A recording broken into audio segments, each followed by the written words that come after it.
Olá, pessoal, tudo bem com vocês? Bom, estamos aqui mais uma vez, né, para um momento de estudo. Hoje aqui a gente falar um pouco mais sobre sustentabilidade, certo? Hoje com um tema muito massa, bem importante aí para a gente trabalhar, para a gente refletir, certo? Eu sou professora Vanessa, da Escola Municipal para Aulas Digitais, e eu sempre lembro aqui a vocês que a gente trabalha em equipe, né? Porque sozinho a gente não é muita coisa, mas quando a gente trabalha em coletivo, em equipe, em grupo, a gente consegue muito mais, né? A gente se fortalece. Então a gente tem uma equipe gigantesca aqui trabalhando na produção para deixar esse material cada vez mais de qualidade, né? Com melhoramento. Então tem uma galera aqui trabalhando na TV, na produção, que deixa esse material maravilhoso para vocês. A gente também tem aqui Anderson, né? Bem-vindo, Anderson. Ele aqui trazendo o intérprete de Libras, né? Para deixar essa aula mais acessível para a gente.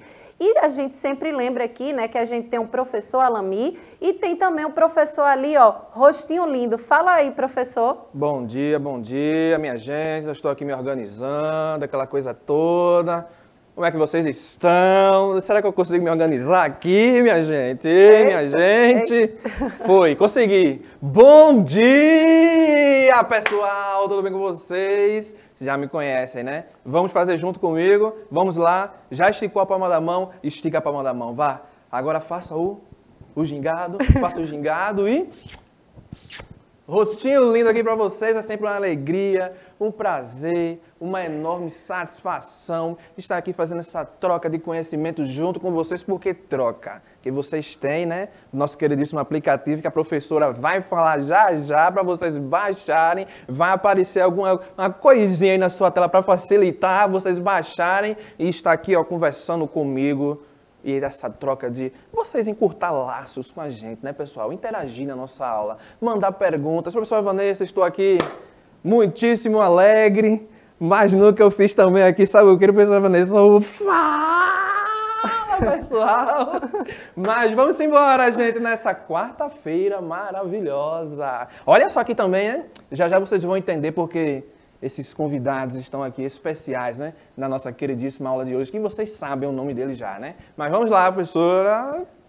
Pois é, o professor Gilson aí, né? Quase com uma capoeira aí no rostinho lindo, com esse gingado. Mas é isso mesmo, gente. Se você ainda não baixou o aplicativo, né? Tá aí o QR Code para vocês, para celular iOS, certo? Tá aí na tela para vocês direcionar o celular de vocês, ou então é Android, certo? Se o seu celular for Android. Então, baixe esse aplicativo, que é muito importante, a interação, né? Que vocês participem, que vocês tirem dúvida, façam comentários. Então, não deixa de baixar e fazer com que a gente consiga diminuir essa distância, né? Isso. Então, a gente aí, a tecnologia, uma aliada, né?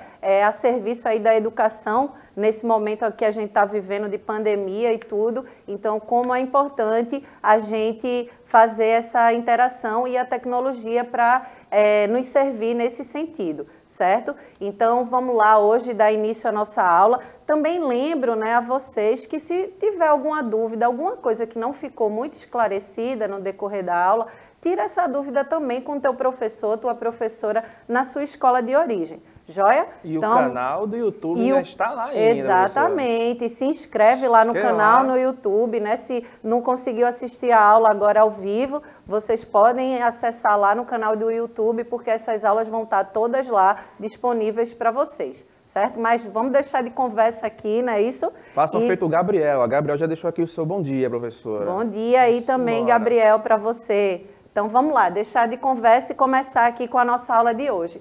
Que o tema da aula de hoje, né, é Revolução Verde. Mas o que seria Revolução Verde, né, professora? Hoje a gente vai entender um pouco, né, a gente vai começar ali, desde quando essa ideia, né, da questão da Revolução Verde iniciou a nível global. E depois a gente vai entender um pouquinho melhor como é que se deu essa Revolução Verde aqui no Brasil, certo? Então vamos lá, seguindo. Como de costume, eu sempre gosto de trazer uma imagem, uma charge, né? Alguma coisa que a gente possa iniciar essa aula naquele momento muito maravilhoso, que é o momento de reflexão, não é isso, professor Gilson? O que é que a gente, observando aí essa imagem, né, desse agricultor, certo? Aí um trator, algumas plantações, o que é que a gente pode refletir observando essa imagem? Olha aí, essa imagem em sua tela, nós temos o quê? Um espaço verde, um espaço rural, ou seja, nós temos ali a nossa vegetação, a nossa queridíssima plantinhas ali, né, com o nosso queridíssimo rapaz colocando o quê? Colocando o que vocês já sabem, né? Os nossos queridíssimos agrotóxicos e do outro lado lá o trator simbolizando o quê? A mecanização do campo, e que é uma coisa que está bem atrelada ao nosso assunto da nossa queridíssima aula de hoje. Vamos embora. Exatamente. Então, é justamente essa questão, né, que a gente traz aí para refletir a partir da observação. Eu vou voltar até aqui novamente, né, essa imagem. E aí, essa reflexão que a gente pode realmente trazer. O avatar está aí do professor Alami, né? Mas isso. A gente hoje aqui está com o professor Gilson junto com a gente, né? Para refletir aqui sobre essa questão. E é justamente isso que o professor Gilson estava colocando, né? Mecanização do campo, né? O agricultor ali jogando alguns produtos, né? Ali, algum insumo químico naquela vegetação. E a gente vai entender por que isso tudo foi dado nesse processo de Revolução Verde, certo? Então, vamos lá. A Revolução Verde, né, constituiu na modernização da agricultura em escala global, por meio da incorporação de inovações tecnológicas na produção. Então, em resumo, né, assim conceituando o que foi a Revolução Verde, foi trazer, né, tecnologias, né, novas tecnologias para a área do campo, para a área rural, certo? Modernizar, né, introdução de tratores, maquinários ali dentro da perspectiva do campo, ok? Então, a gente pode dizer, mais ou menos, que foi uma espécie de nova revolução industrial, só que em vez de ser na área urbana, na área rural, certo? E aí, dentro dessa questão da modernização, né, da agricultura, aí, algumas sementes geneticamente modificadas foram introduzidas, os maquinários agrícolas também, insumos químicos, que aí a gente pode ver os fertilizantes, e a questão dos agrotóxicos, que depois, em uma aula mais à frente, a gente vai estudar um pouquinho melhor sobre o que foram esses insumos químicos, né? Essa questão do agrotóxico, o que é que traz, né, de danos ao nosso meio ambiente e à nossa saúde.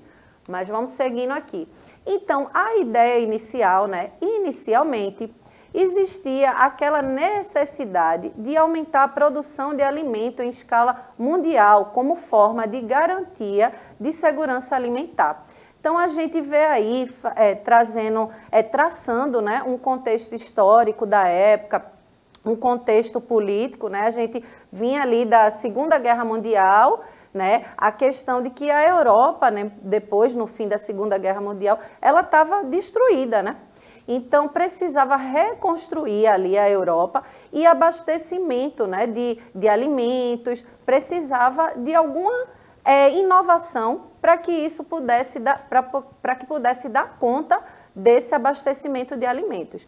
Então, começou a se pensar, né, como é que a gente poderia aumentar, né, em grandes escalas essa questão e diminuir, por exemplo, a questão da fome, ok? Então, é nesse contexto que se inicia a Revolução Verde.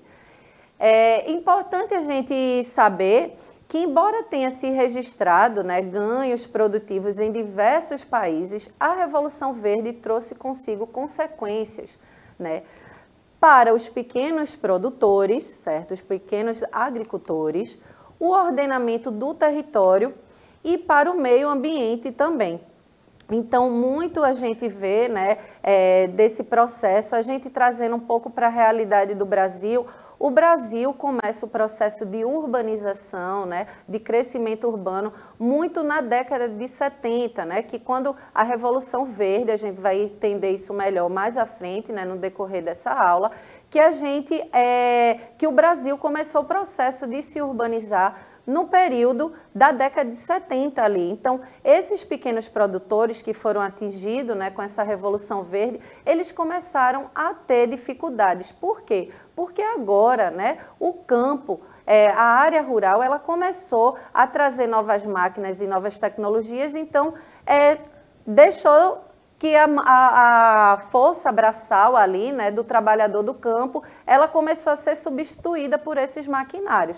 Então, trouxe grandes problemas. Não é isso, professor Gilson, sim. Nessa época aí, a questão do êxodo rural, né, que a gente estuda em geografia. Aquele período ali, Segunda Guerra Mundial, aqui no Brasil, aquela questão do período militar. Aí chega todo esse processo de modernização, vamos colocar assim, né, da mecanização do campo. Por isso nós estamos aqui, com nossos... Eu não sei o nome, professor, você vai poder me ajudar o nome deles dois aqui. Seu Macaxeira e Dona Batata. E Dona Batata.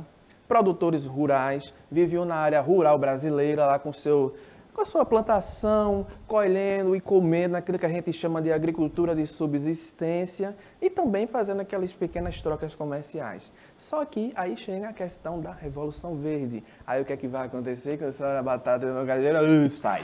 Eles saem e aí entra a questão do quê? Tratores, negócio mais moderno, produção em massa. E aí vai resultar o quê? O senhorzinho aqui, uma Macaxeira Dona Batata, não vai ter mais espaço no campo, né? Aí eles vão procurar o quê? Eita, ele olha um pro outro assim, ó.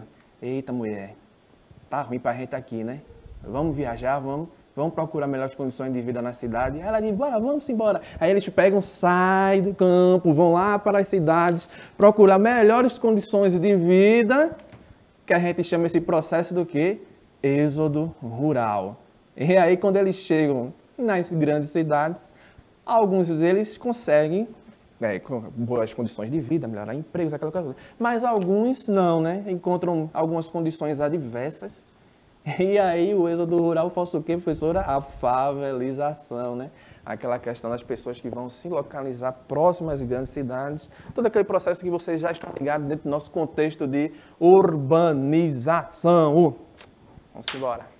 Exatamente, né? Essa questão do crescimento aí urbano que o professor Gilson bem colocou, né? É importante a gente dar ênfase a isso, porque também trouxe algumas desigualdades, né? E muito se deu desse aumento, esse crescimento urbano, justamente nesse período que o campo, né, começou a se mecanizar e o trabalho braçal ali começou a ser substituído. Mas vamos seguindo aqui. Substituído pela questão das máquinas, né? Exatamente. Então, o percurso, né, da Revolução Verde, como é que se deu, né, a trajetória aí? Ele foi inicialmente, né, um movimento criado por esse norte-americano aí e agrônomo, né, Norman Borlaug. Isso aí mesmo? Não vou me atrever também não, professora. Bom, então ele estava nas suas pesquisas, né, lá tentando inovar, buscar novas alternativas. Então, uma forma onde o trigo, né, inicialmente começou com o trigo, resistisse a diferentes climas, solos e etc, certo? Então, o programa teve sucesso no México. Posteriormente, outros países passaram a implementar esse sistema aí, né, de trazer sementes modificadas, usar insumos químicos, né, na agricultura. Então, o Brasil foi um deles, a Índia e a Filipinas também, certo? Só que a gente depois vai ver que a proporção do que teve ali, né, inicialmente começou o processo desde a Europa, né, antes mesmo da década de 70, como lá são países desenvolvidos, que vocês também já estudaram isso em geografia, lá até teve um aumento, né, na produção, teve alguma coisa benéfica, né, pontos positivos que existiram ali. Só que nos países subdesenvolvidos, como é o caso do nosso Brasil, né, tiveram algumas problemáticas. Repararam aí que a professora falou, né, alteração lá das sementes. Quando a gente começa a falar em alteração genética das plantas, nós estamos falando do quê? Dos transgênicos. Nós vamos ter uma aula aqui justamente para ilustrar e deixar claro em sua mente o que é o transgênico, minha gente. Transgênico, exatamente. Né? Quase que saiu a palavra errada. Então, aqui a gente vai ver, né, algumas características da Revolução Verde, né, como é que ela foi. Sim, professor, dentro daquela questão lá do solo, né? Nós temos aqui um exemplo claro, né, no nosso Brasil, quando a gente tem a questão do avanço, né, das fronteiras agrícolas. Isso, exatamente. Toda aquela questão do clima diversificado que nós temos aqui no nosso solo brasileiro. E aí nós temos a questão da soja, né? O advento da soja, justamente nas áreas de cerrado, que tem todo aquele processo, né, que a gente chama de calagem do solo. Pois é, como o professor Gilson colocou aqui, né, que a plantação de soja inicialmente se deu ali na região sul, né, com essa questão do clima subtropical, né, Isso mesmo. E depois houve a necessidade de se expandir as fronteiras agrícolas dessas plantações de soja. E aí começaram a explorar nessa região do centro-oeste, né, o Cerrado. Hoje a gente vê lá muitas plantações de soja, né, naquela região ali. E como é, né, que a gente consegue expandir essa fronteira agrícola se o solo mais adaptável, o solo e o clima, é da região subtropical e o centro-oeste tem um clima... subtropical, né, com aquela transição lá de um clima mais... tropical, temperado para um clima tropical, toda aquela transição, né? Que vai ser um clima mais... que ele tem duas estações bem definidas, né? O clima tropical, né? Nós vamos ter um inverno bem chuvoso, né? E um verão bem mais seco, né? E aquela questão do clima mais úmido, né? E aí está muito atrelado, professor, essa questão da calagem do solo, né? De modificar o aspecto do solo, né? E também dessa adaptação climática, né? Porque você... pegando assim, subindo um pouco meio para o centro do Brasil, né? Vamos ter uma temperatura mais quente, né? Devido que a gente não vai aqui falar mais uma vez, a gente já cansou aqui de falar, junto com o professor Alamir, né? Nós temos lá Trópico de Câncer, Trópico de Capricórnio, linha do Equador, zona tropical, aquela coisa bem mais quente. E aí surgem justamente essas técnicas aqui no Brasil. Sistemas de pesquisas foram elaborados justamente para tentar dessas adequações, né? Que foi justamente a criação da Embrapa, que é a empresa brasileira de... Agora eu não vou Empresa Brasileira de Produtos Agrícolas, acho que é isso, né? Me perdoe a Embrapa se não foi isso. Que é justamente aquele... como é que criou, né? Sistema, mecanismo de análise de solo e temperaturas para se adequar ainda mais. Um desenvolvimento assim, sustentável na agricultura brasileira também, justamente nessa questão aí, gente. Exatamente, né, gente? Então, vamos ver aqui as características, né, da Revolução Verde, certo? Que teve o alto índice de tecnologia, né, pesquisa e estudo, né, é o que caracterizou esse processo da Revolução Verde. Outro aspecto é o avanço na produção agrícola em todos os tipos de alimento, certo? Então, como é que se deu, né, esse processo de Revolução Verde? Ocorre de forma acelerada, certo? Mutações começam a aparecer, as máquinas começam a ingressar, e aqui a gente pode dar um destaque, né, que o processo lá, quando começou na Europa, né, Europa Ocidental principalmente, os países, né, lá europeus, eles começaram a baratear, né, os países desenvolvidos começaram a baratear maquinários, insumos para os países subdesenvolvidos, mas nem todos aqueles produtores agrícolas tinham condições.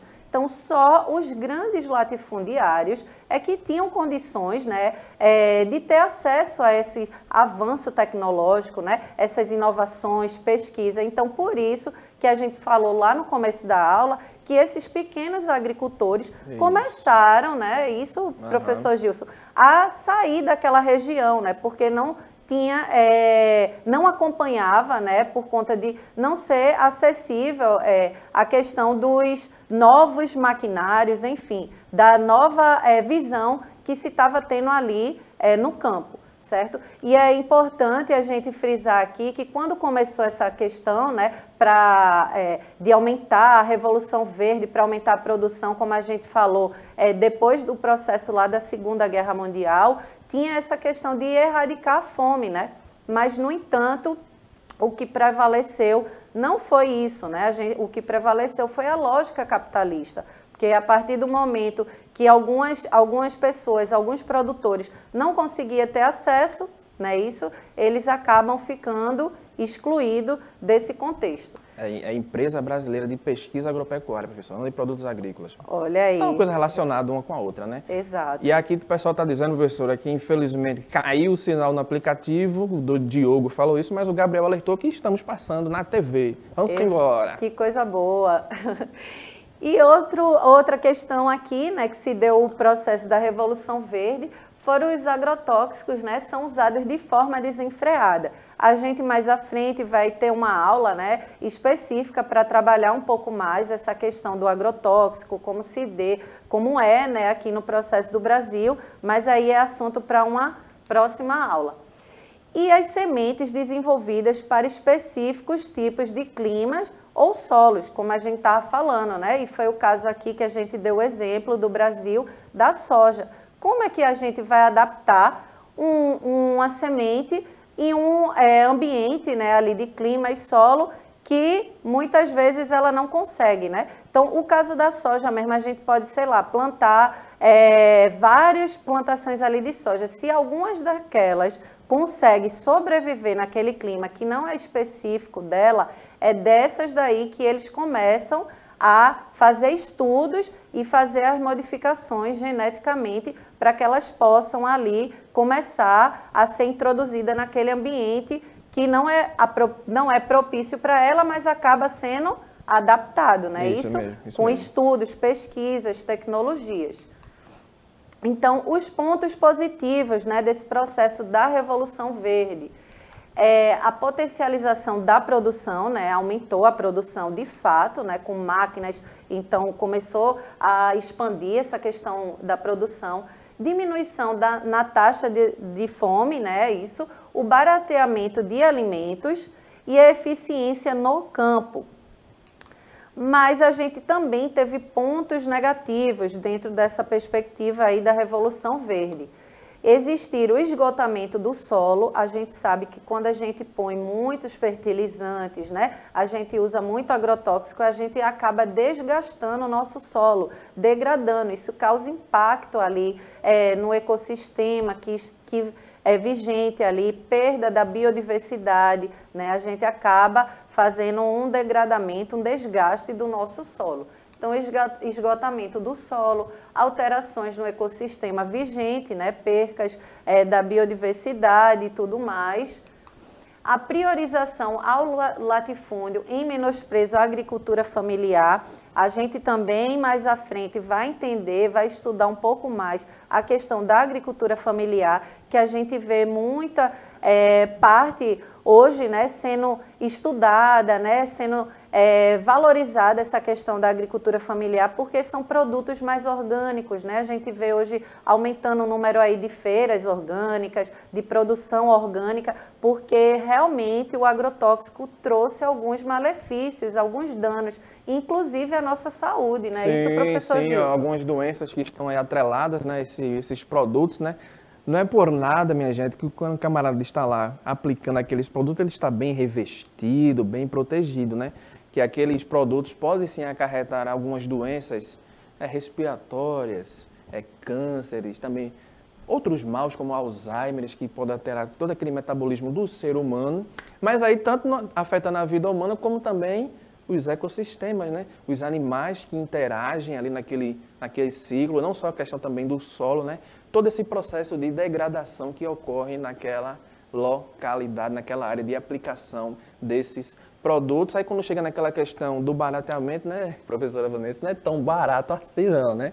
Às vezes o custo não é muito acessível, não. Exatamente, por isso que a gente fala aí, né, da questão de hoje, a gente tem uma vertente aqui da nossa sociedade de estar pensando uma outra forma de agricultura, né, e esses pequenos agricultores que a gente estava conversando aqui, esses pequenos agricultores são eles que fazem esse processo da agricultura familiar e trazem um alimento de mais qualidade, que são mais saudáveis, orgânicos, né, e aí também melhora na nossa saúde. Traz vários pontos de reflexão, né, professora? A questão também, diminuição da fome. Será que conseguimos diminuir mesmo? Exato. Será que conseguimos atingir essa meta? Será? Fica aí, né? Fica essa reflexão. Fica essa reflexão. Exatamente. Que essa preocupação vem muito naquela questão da teoria de Malthus, né, professora? Porque tem aquela preocupação, a população está crescendo mais do que a disponibilidade de alimentos, né? Mas enfim, são assuntos para as nossas próximas aulas. É assunto para a próxima aula, exatamente, e é a questão que não é só o processo de produção, né? É o acesso. É uma problemática que a gente vai estudar mais à frente, mas a questão não é só produzir muito, mas é quem vai acessar, né? Se todos vão ter acesso a esse alimento, né? Isso. Então, outra questão, né, que foi um ponto negativo, que com essa expansão das fronteiras agrícolas, existe muito processo de desmatamento ilegal. Eita, é verdade, né? Exato. A gente Justamente. já teve uma aula, né, Isso. falando sobre queimadas, desmatamento aí, e aí realmente aumentou bastante devido a essa questão da Revolução Verde, né, quando se deu esse processo de Revolução Verde. Mas a gente já está finalizando a aula de hoje, né?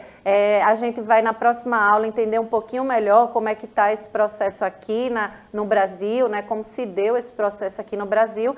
E antes, né, de me despedir, eu quero passar a palavra para o professor Gilson, né? Para que ele possa dar as considerações finais dele aí. Eita, minha gente, chegamos aqui mais um final de aula. Antes de eu fazer aqui na minha despedida, deixa eu pegar um beijinho do seu macaxeira. Deixa eu pegar um beijinho também aqui da esposinha dele, ó. Agora eu posso me despedir feliz, né? Faz junto comigo aí, ó. Rostinho lindo, fica por aqui. Um forte abraço até a semana que vem. Se for esta pessoa, né? Se não for o queridíssimo professor Alamir. Forte abraço, gente. A gente se encontra nas próximas aulas. É isso, gente. Eu vou ficando por aqui. Eu espero que vocês tenham gostado da aula. Interajam, participem, porque é muito importante para a gente aqui ter esse retorno de vocês, certo? Eu me despeço por aqui. Um forte abraço a todos e todas e até a próxima aula. Tchau, tchau.